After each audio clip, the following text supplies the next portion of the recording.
राज्यातील वेगवेगळ्या भागात राहणाऱ्या बांगलादेशींना ताब्यात घेण्याची कारवाई सर्वत्र सुरू झाली आहे। अशातच नवी मुंबईमध्ये वास्तव्यास असलेल्या आफ्रिकन नागरिकांवर नवी मुंबई पोलिसांनी धडक कारवाई केली। नवी मुंबई पोलिसांतर्फे अंमली पदार्थाची तस्करी करणारे आणि भारतात बेकायदेशीररित्या राहणाऱ्या आफ्रिकन नागरिकांची धरपकड करण्यात आली। या कारवाईत 3 आफ्रिकन नागरिकांना ताब्यात घेत अंमली पदार्थ जप्त करण्यात आले। नवी मुंबई पोलिसांनी पहाटे 4 वाजण्याच्या सुमारास नवी मुंबई पोलीस आयुक्तालयामार्फत कॉम्बिंग ऑपरेशनद्वारे संयुक्त कारवाई केली।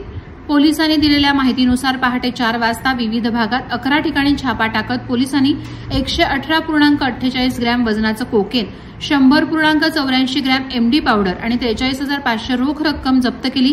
जप्त अंमली पदार्थाची एकूण किंमत 1,10,00,000 रुपये इतकी आहे। या कारवाईमध्ये एकूण 35 आफ्रिकन नागरिकांची पडताळणी करण्यात आली। त्यापैकी अंमली पदार्थ बाळगणाऱ्या 3 आफ्रिकन नागरिकांना अटक करण्यात आली। त्यांच्याविरुद्ध उल्वा पोलीस ठाण्यात गुन्हा दाखल करण्यात आलाय।